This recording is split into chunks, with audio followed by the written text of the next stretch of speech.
사무엘하 12장 1절에서 5절. 여호와께서 나단을 다윗에게 보내시니 그가 다윗에게 가서 그에게 이르되 한 성읍에 두 사람이 있는데 한 사람은 부하고 한 사람은 가난하니 그 부한 사람은 양과 소가 심히 많으나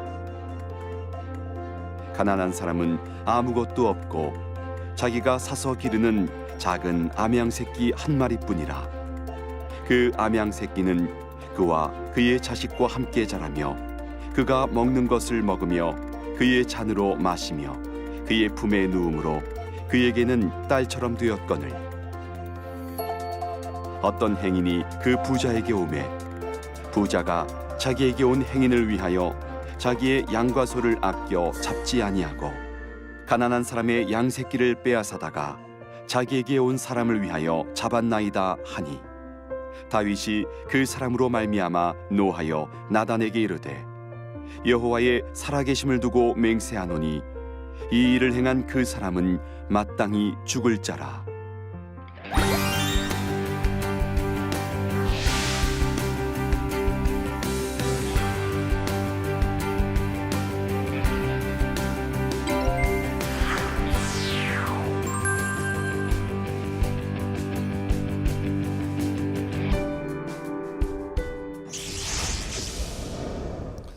안녕하세요. 아름드리 교회 이재천 목사입니다. 우리 다윗 이야기를 계속해서 진행을 하려고 합니다.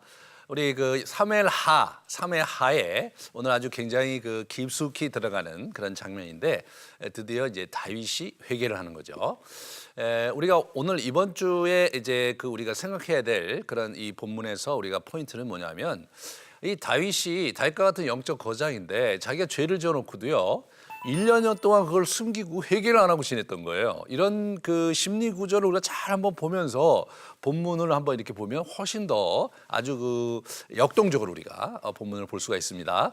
그리고 하나님께서는 분명히 죄를 회개한 거를 용서해 주시지만 그 대가를 지불하게 하시는 거죠. 이 부분이 사실은 저와 여러분이 정말 조심해야 될 부분입니다. 뭐 아무리 죄를 지어도 용서받으면 되지 않냐 이런 생각을 일반적으로 하는 경향이 있어요. 그 용서를 너무 값싸게 생각하시는 거죠. 그럼 죄 안 지은 사람들은 그러면 죄 짓고 그렇게 하고 살다가 용서받고 다 되는 거 아니냐 이렇게 생각하시면 어떻게 됩니까? 불공평한 거죠, 그죠? 그런 부분에서 아주 잘 이 부분을 우리가 정리해 주시기를 부탁드리겠습니다. 그래서 이제 하나님께서 죄를 드디어 지적을 하세요. 그래서 우리가 이제 그 11장 맨 마지막에 보면 다윗이 행한 일이 여호와 보시기에 악했다. 그렇게 얘기함으로써 하나님이 그 사건이 있을 때 굉장히 몹시 불편해하셨고 분노하셨다는 것을 우리가 엿볼 수가 있죠. 하지만 좀 아까 말씀드렸던 대로 사건이 1년여가 지났어요. 왜냐하면 그때 아이가 임신했잖아요. 임신한 아이가 태어났어요. 그러니까 이제 이 부분에서 이 사람이 바세바가 임신해갖고 그렇게 했었으니까 최소한 10달이 흘러간 거 아니에요. 그리고 10달이 흘러가고 나서 얼마 후니까 1년 정도를 다윗이 여러분 이 사람이 아침 저녁으로 번제를 드리고 늘 기도하고 찬양하는 그런 사람이었음에도 불구하고 이분이 회개를 안 한 거예요. 참 이게 우리를 놀라게 하는 장면이죠. 인간이 여러분이나 저나 할 것 없이 우리가 죄를 지은 걸 숨기고 싶어 하잖아요. 그런데 다윗과 같은 영적 거장과 영적으로 깊이 들어간 사람도 그럴 때가 있다는 겁니다. 이것이 우리가 정말 잘 생각해 봐야 되는 부분이죠. 그래서 하나님께서 다윗의 심각한 탐욕에 분개하십니다. 너를 사울의 손에서 내가 구원했고 그리고 내가 내 주인의 집을 주었고 국을 줬지 않습니까? 거기다가 내 주인의 아내들을 내 품에 두었다. 그 당시에는 선왕의 이 첩들을 그 후왕이 이제 이렇게 자기가 관리해주고 또 보호해준다는 의미에서 선왕의 후궁들을 그렇게 취했다 그래요. 그런데 그렇게 됐음에도 불구하고 너 왜 그랬느냐? 만약 그것이 부족했다면 내가 얼마든지 너에게 줄 수 있었을 텐데 너 왜 그렇게 했냐? 이렇게 말씀을 하시는 거죠. 하나님이 이 탐욕에 아주 크게 분노하셨습니다. 그러면서 이제 우리가 이제 나단을 보내신 거죠. 나단을 보내셔서 이런 얘기를 하시는 거예요. 이 한 그 가난한 사람이 그 자기 돈으로 새끼 양 한 마리를 사서 그거를 애지중지 키운 거예요. 잠도 같이 자고 밥도 같이 먹고. 그런데 어느 날 옆집에서 이 사람이 손님이 왔는데 자기 그 많은 양들 중에 하나를 잡는 게 아니라 옆집에 있는 이 가난한 사람의 양을 잡아다가 대접을 한 거예요. 그 얘기를 듣자 그냥 다윗이 막 굉장히 화를 내죠.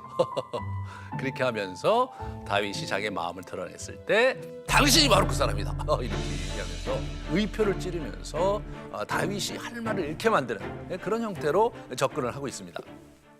그때 이 지적할 때 어떻게 얘기하냐면 너 왜 권력을 남용해서 그렇게 해서 이 가난한 자의 그 여자를 이제 취했느냐? 너 하나님의 말씀을 네가 업신여긴 거다. 왜 하나님을 두려워하지 않냐? 그리고 이 자족할 줄 모르고 이미 너에게 여자들이 많고 후궁도 있고 그죠? 아내들도 몇 명이 되는데 왜 네가 그렇게 했느냐? 그리고 이 거기다가 더해서 남편을 죽이고 아내를 빼앗은 죄. 그러니까 이 친구가 잠자리 그 불륜을 행한 것을 넘어서서 그 여자와 불륜한 것을 숨기기 위해서 정말로 무흠하고 순전한 사람 우리아를 죽인 거죠. 그것도 칼로 죽였다 이렇게 얘기해요. 칼로. 네가 칼로 암몬의 칼로 그를 죽였다. 그러면 내가 너희 집에 이 칼이 떠나지 않게 하겠다. 이렇게 얘기하시는 걸로 이렇게 묘사가 되는데 하나님의 그 굉장히 아주 그 불편한 심기와 분노를 그 칼이라는 단어에 이렇게 힘을 실어서 얘기를 하고 있는 걸 보게 됩니다. 자, 이 상황에서 우리가 이제 지적한 상황은 옆으로 이렇게 내려놓고요. 이 다윗이 그러면은 1년여 전에 그런 죄를 범했는데 멀쩡하게 살아온 것처럼 보여져요, 실제로. 하지만 실제로 이 사람이 내면이 심각하게 병들어 있었습니다. 그러니까 우리가 죄를 짓고 드러나지 않기 때문에 숨기고 잘 넘어간 것처럼 보이지만 이 사람의 내면이 무너져 있는 거예요. 여러분과 저도 마찬가지인 거예요. 우리가 죄를 지었는데 그것을 솔직하게 고백하고 하나님께 회개를 받고 자기가 지불해야 할 대가가 있으면 그것을 지불하면서 가야 이게 마음과 영혼이 건강해지는데 만약 그것을 숨기면 어둠이 임하고 내면이 무너집니다. 이게 굉장히 치명적인 결과거든요. 그런 면에서 우리가 한번 이 다윗의 상황을 좀 보면요. 이 비유로 빗대서 얘기를 하잖아요. 그렇게 얘기하는데 못 알아채. 그래서 도대체 어떤 놈이냐? 그는 죽어 마땅하다. 이런 식으로 화를 내거든요. 마치 남 얘기하듯이 영적 분별력이 없는 거예요. 그걸 못 알아차리는 거예요. 이 사람이 눈치가 되게 빠른 사람인데 나단이 와서 얘기할 때 이렇게 했어야 되잖아요. 저 내 얘기네. 이렇게 했어야 되는데 그게 내 얘기라고 생각을 이 사람은 못하는 거죠. 그다음에 죄의 실체를 제대로 인식하지 못하고 지금 이걸 숨긴 거예요. 죄를 해결하지 않고 오랫동안 가슴에 품고 있으면 자기가 그 죄로 인해서 병들고 자기의 영혼이 무너진다는 사실을 놓친 거죠. 여러분과 제가 이 부분을 조심해야 되는 거죠. 이 죄를 품고 사는 거는요, 영혼을 망가뜨립니다. 그래서 이 사람의 자의식이 완전히 이제 망가진 거를 이제 우리가 볼 수가 있어요. 그래서 이제 정서적 영적 분별력이 망가지면서 화를 내는 장면에서 이 사람이 율법의 기준을 넘어서는 그 사람은 죽어 마땅하다. 그 배상을 4배로 해야 된다 이런 얘기를 하는데 이게 어디서 나오는 얘기냐면 이 출애굽기 22장에 있는 얘기거든요. 사람이 소나 양을 도둑질하여 갑자기 팔면 그러면 어떻게 됩니까? 그 소 한 마리에 소 5마리로 갖고 그런 얘기 4마리를 더 하라는 거예요. 그죠? 양일 경우에는 4마리로 갚을지라 이렇게 나오잖아요. 그래서 도둑은 반드시 배상해야 된다. 배상할 것이 없으면 그 몸을 팔아서라도 그걸 배상해야 된다. 이 배상에 대해서 상당히 엄격한 그 룰을 성경은 말하고 있는 거죠. 이런 부분에서 이분이 이걸 잘 알고 있었어요. 그러니까 4배로 갚아야 된다. 그건 맞는 말이에요. 4배를 갚아야 되는 건 맞는데 죽어 마땅하다. 이건 아니에요. 양 한 마리를 뺏어왔다고 죽을 죄는 아니죠. 자기가 죽을 죄를 자기가 사람을 죽였으니까. 이런 장면이 여러분 인간이요. 자기가 그렇게 잘못한 죄가 있으면 그거 다른 사람의 그 잘못을 범하고 막 엄청나게 비판하는 경우 있잖아요. 요즘 뭐 그래서 내로남불 뭐 이런 표현을 쓰더라고요. 다른 사람이 하면 불륜이고 내가 하면 로맨스다. 그런 말에서 나온 거예요. 이게 지금 그런 얘기잖아요. 바로 이 사람이 그런 사람이에요. 이 사람이. 이 사람은 완전히 양심이 망가졌습니다. 그래서 말씀을 막 운운하고 그리고 막 뭡니까? 자기 자신이 굉장히 잘한 것 같지만 실제로 자기는 말씀 밖에 있으면서 왜 당신 말씀에 있는 걸 그렇게 하지 않느냐 이런 식으로 얘기를 하는 거예요. 그리고 하나님의 말씀을 버리고 멸시하고 있었지만 깨닫지 못하고 있었습니다. 우리가 그러한 심리 구조를 갖고 있는 인간이다. 다윗이 그런 인간 때문에 우리에게 보여주는데 우리가 더 정말 깊게 생각해야 될 것은 뭐냐면 다윗이 위대한 왕인데 이스라엘 역사에 정말 내노라는 왕인데 그 사람의 그러한 속내를 아주 투명하고 솔직하게 성경이 기록하고 있다는 거예요. 이 부분이 정말로 하나님께서 무엇에 관심이 있으신지를 보여주는 거죠. 그런 부분들을 우리가 주목을 해야 됩니다. 이 선한 양심에 대해서 그럼 신약에 와서 어떻게 하는 얘기를 보면 우리가 오늘 저와 여러분이 어떻게 그럼 이것을 적용해야 될지에 대해서 힌트를 얻을 수가 있어요. 선한 양심을 가져라. 그리고 이 선한 양심을 구해라. 얘기하면서 선한 양심에 대한 강조를 우리 서신서에서 하고 있는 걸 보게 되고요. 우리 디모데전서에 보면 양심에 화인 맞는다는 얘기가 나와요. 우리가 선한 싸움을 싸우며 믿음과 착한 양심을 가져라. 이렇게 얘기하죠. 어떤 이들은 이 양심을 버렸다. 이렇게 얘기하면서 양심, 착한 양심을 갖는 양심을 바로 우리가 세우기 위해서 자기를 성찰하고 하나님의 말씀에 이제 귀를 기울이고 우리 자신을 다잡는 그런 태도가 필요합니다. 그런데 이제 우리 사도 바울이 지적하는 것 중에서 우리가 이 양심의 화인을 맞은 사람이 있다는 거예요. 미혹하는 영과 귀신의 가르침을 따르고 말이에요. 어떤 믿음을 떠나고 막 그러면서 양심의 화인을 맞아. 그래서 어떻게 되냐면 양심이 무뎌지고 우리나라 말로 속된 말로는 양심의 털이 났다. 그런 얘기를 우리가 하고 있는데 그런 부분에서 성경에 관심이 많습니다. 우리 양심이 선한 양심을 갖는데 그 선한 양심이 제 기능을 하지 못할 때 화인 맞았다. 그래서 우리가 사람이 그 죄를 범한 것은 우리가 우리가 치근히 여기고 불쌍히 여길만 하지만 죄를 범했는데도 불구하고 뻔뻔스럽게 자기는 그러지 않았다고 그렇게 주장하는 태도에 대해서 우리가 참 굉장히 힘들잖아요. 그런데 사실 여러분과 제가 정말 그러지 않으려는 보장이 없는 거거든요. 또 많은 경우 우리가 더러는 그러고요. 이 부분을 오늘 이야기 속에서 가만히 보시면서 잘 우리가 헤쳐가고 바로잡는 여러분 되시기를 정말로 축원합니다. 또한 성경은 뭘 가르치냐면 다른 사람의 양심도 잘 챙겨야 된다. 그러면서 그 음식을 먹는 규정에서 혹시 제사상에 있다가 놓은 음식을 우상 제물을 그 음식을 먹는 거에 대해서 얘기할 때 주변 사람이 그거에 대해서 어려워하면 음식은 악한 것이 아니고 음식은 더러운 것이 아니지만 어떤 분들이 그렇게 생각한다면 무슨 얘기냐면 그 양심을 위하여 먹지 마라. 근데 이 양심이 누구 양심입니까? 너의 것이 아니요 남의 것이다. 너는 양심에 바르고 네가 그렇게 행동하는 것이 마땅하다고 또 성경적으로 볼 때도 문제없다고 생각할지 모르는데 그런데 옆에 있는 사람이 양심에 꺼리낌이 있다면 그 형제의 양심을 위하여 네가 하면 안 된다. 여기까지 가면요. 이 성경이 양심에 대해서 얼마나 소중하게 생각하는지를 알 수 있죠. 왜냐하면 양심이 바르고 깨끗해야 하나님을 온전히 볼 수 있고 또 말씀을 온전히 우리가 볼 수 있기 때문입니다. 그래서 우리의 내면의 영적 전쟁에서 이 양심이 무뎌지거나 굴절되면 그 영혼이 완전히 병들게 된다. 그 영혼이. 그래서 양심이 변질이 되면 악한 영이 우리를 공격하기가 쉬워지고 그 먹잇감이 되기가 쉬워진다. 대표적으로 다윗이 그런 사람인 거예요. 다윗이.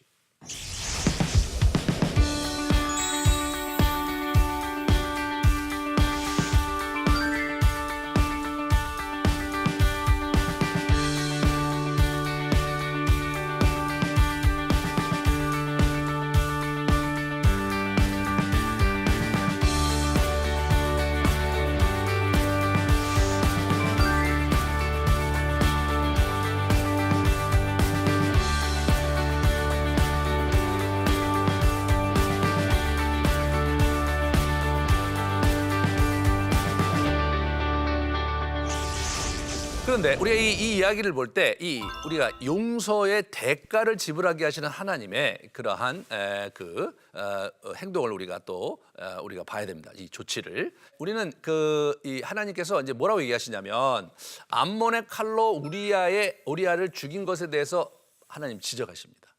이 우리아를 죽인 거에 대해 더 이 하나님이 화를 내신 거예요. 남의 아내를 뺏은 거 이것도 보응을 해주겠다 그런 얘기를 이제 하시는데 이걸 강조를 이렇게 해요. 그가 대낮에 너의 아내들을 욕보이게 하겠다. 그러니까 너가 은밀한 밤에 남의 집 아내와 동침했는데 네 아내는 사람들이 보는 앞에서 대낮에 그렇게 하게 하겠다 그렇게 말씀을 하시는데 실제로 압살롬의 반역 때 압살롬이 대낮에 사람들 보는 앞에서 거기다가 텐트를 치고 거기서 잠자리를 우리 자기 아버지의 첩들과 함께 잠자리를 갖자. 이런 부분들이 이제 일어나는 것을 보게 되는 거죠. 그러면서 원수의 비방거리에 대한 이제 응징을 하기 위해서 이제 얘기를 하는 첫 번째 우리 뭡니까? 우리 다윗을 대신 네 아들이 죽어야 된다. 네. 그래서 다윗 대신 이제 아들이 죽는 거죠. 이게 이제 다윗이 잘못한 것에 대해서 이제 하나님께서 물으시는 이제 장면이고요. 그리고 이제 그런 장면에서 이제 우리가 볼 수 있는 것은 우리가 이제 다윗의 이제 태도죠. 다윗이 아주 이 장면에서 아주 굉장히 재미난 태도를 우리에게 보여줘요. 여러분 지난 1년 동안 자기가 감췄잖아요. 그런데 이 사람 되게 뻔뻔스럽게 막 거기서 또 막 죄에 대해서 인정하고 내가 잘못했습니다 이렇게 얘기하는 거예요. 참 이게 어떻게 보면 되게 뻔뻔스러운데 하나님께서 이 태도를 원하세요. 우리 사울은요 뻔뻔스럽지가 않은 거예요. 이 죄에 대해 죄를 지적하면 내가 잘못했습니까? 제가 정말로 잘못했습니다. 회개합니다. 이렇게 나오기를 원하는데 자꾸 변명을 해. 이 사람이 자꾸 변명을 해요. 그렇지만 다윗은 변명하지 않았어요. 정말 잘못했습니다. 그러면서 회개합니다. 그리고 아이를 하나님이 너가 잘못했으므로 그 아이는 이제 내가 데려가겠다 이렇게 얘기하셨는데 그때 아이를 위해서 7일간 배를 땅에 엎드려서 간구합니다. 이 금식기도 하면서 간구를 해요. 그런데 여기 재밌는 게 뭐냐면 7일 동안 금식하면서 땅에 배를 깔고 간구를 하는데 7일쯤 됐는데 아이가 죽었다는 얘기가 이제 들린 거죠. 그래서 궁에서 들리고 저쪽에서 수근수근 되는 걸 들었어요. 그랬더니 다윗이 툴툴 털고 일어나서 상처를 와라. 그래갖고 막 목욕제하고 밥을 먹어요. 그러니까 주변에 있는 그 사람들이 이제 시중을 들다가 막상 죽었다는 얘기 듣고 너무나 좋으신 거예요. 그래서 왜 그러시냐고 이제 물었죠. 그랬더니 아이야 저 7일 동안 내가 혹시 하나님께서 애를 살려주실까 하고 그랬는데 애가 죽었는데 이제 뭐 어떻게 할 수도 없는 거 아니냐. 툴툴 털고 이제 시작을 하는 거죠. 이 다윗이 너무 이런 장면에서는 좀 약간 얄밉기도 하고 어떤 장면에서는 좀 나도 저렇게 툴툴 털고 일어나서 쉽게 좀 하나님과 좀 대가를 지불하면 지불한 대로 감사합니다. 그래서 또 새롭게 시작하는 그런 맛이 있어야 되는데 이게 이제 잘 안 되죠. 잘 안 돼요. 네? 더군다나 유교 배경에 자란 여러분과 저 같은 사람은 이렇게 하면은 이 사람이 도대체 지금 이런 느낌이 들 수도 있어요. 그죠? 저게 정말 회개하는 태도야? 저게 아주 알량한 그런 태도로 하고 있는 거 아니냐? 그렇게 이제 우리가 생각해 볼 수 있는데 그러나 실제로 하나님은 그러한 다윗을 받아주세요. 다 받아주십니다. 다윗은 어떤 면에서 하나님 앞에서 어린아이와 같아요.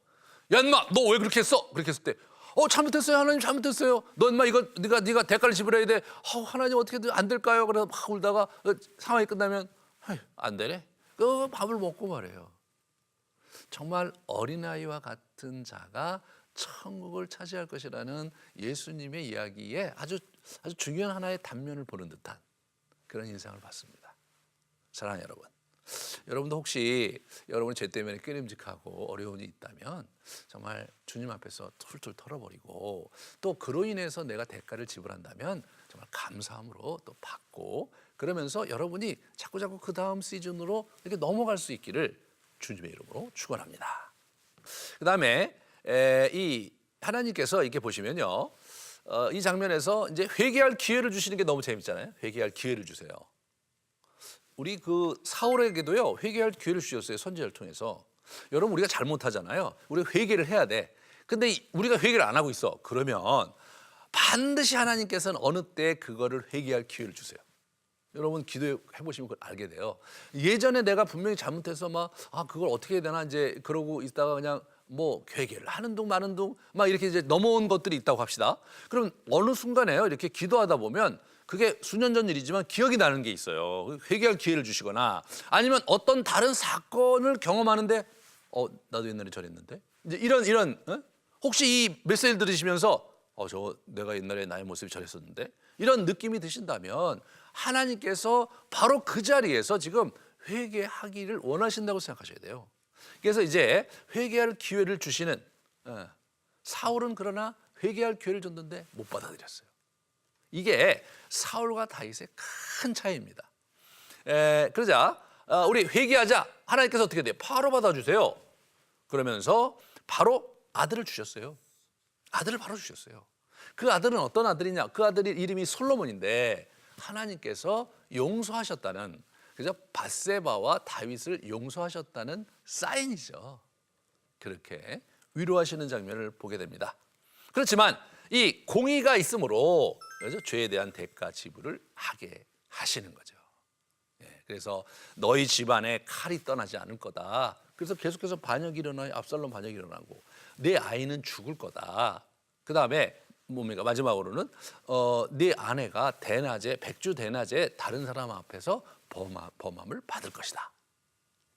그런 얘기를 하면서 이제 하나님께서 대가를 지불하게 하십니다. 모든 경우에 그런 대가를 요구하시는 분은 아니세요. 성경에 쭉 보면은. 하지만 주요 범죄의 경우 하나님은 일반적으로 대가를 지불하게 하십니다. 그래서 여러분들이 하나님께 용서받을 때 이게 용서받으면 모든 게 끝나는 이런 형태로 생각하시면 안 되고요. 자기가 잘못한 것에 대해서 대가를 지불하고 다른 사람의 폐를 찌었으면 보상할 것은 보상하고 사과할 것은 사과하고 자기 행동을 바로잡을 것은 바로잡는 그런 모습이 정말 하나님이 기뻐하는 모습이다. 이런 생각을 우리가 하셔야 됩니다.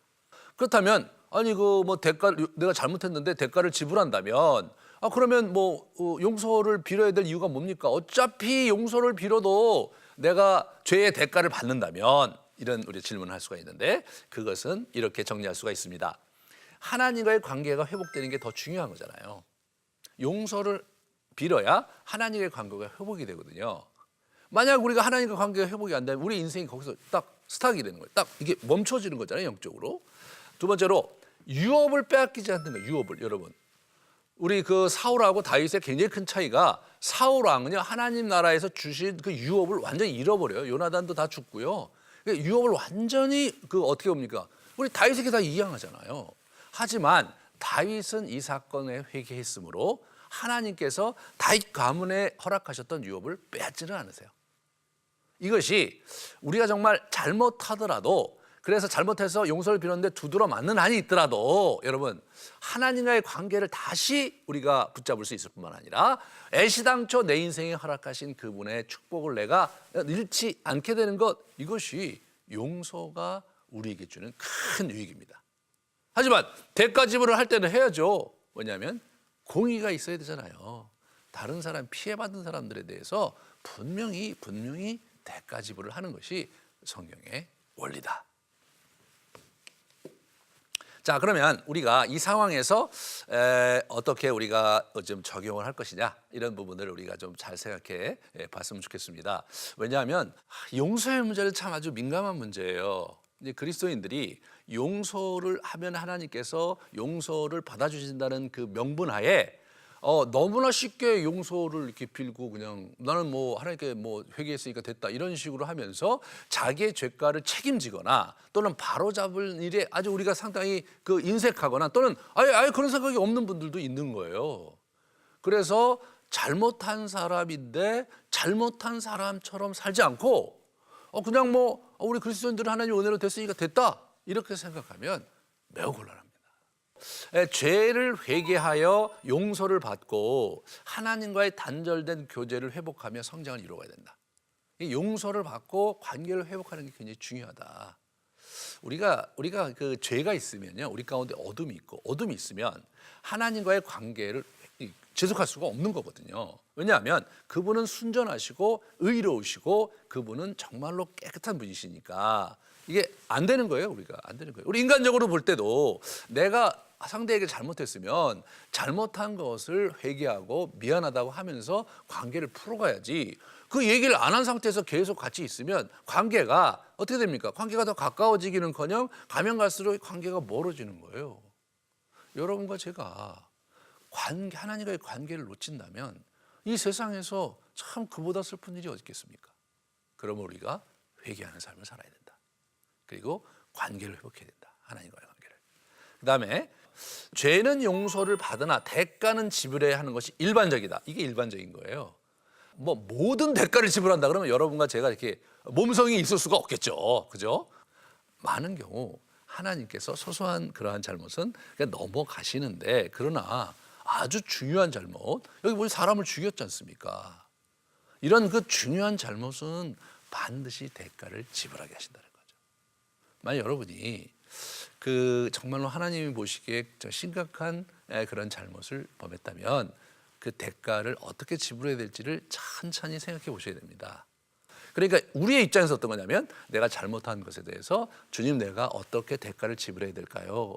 하나님, 내가 어떻게 해야 될까요?를 묻고, 그리고 최선을 다해서 하나님께서 기회를 주실 때 대가를 지불하려는 마음을 갖는 태도, 이 태도가 우리를 건강하게 할 것이고 우리의 양심을 선한 양심을 갖게 할 것이며 우리 인생을 근본적으로 다른 차원으로 이렇게 하나님께서 인도하실 것이다.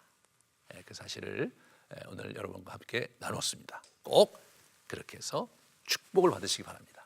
이제 이후부터는 다윗이 그러면 어떻게 대가를 지불하면서 남은 여생을 자기가 추스르면서 하나님의 나라를 사는지를 보게 되는데, 다음 시간에는 첫 아들 암논이 망가집니다. 그로 인해서 사실 가정 내에 굉장히 큰 어려움을 겪게 되는데, 그 과정을 우리가 함께 나누면서 여러분과 제가 어떻게 우리의 마음을 헤쳐가야 될지 같이 교훈을 얻는 그런 시간을 갖도록 하겠습니다. 긴 시간 수고하셨습니다.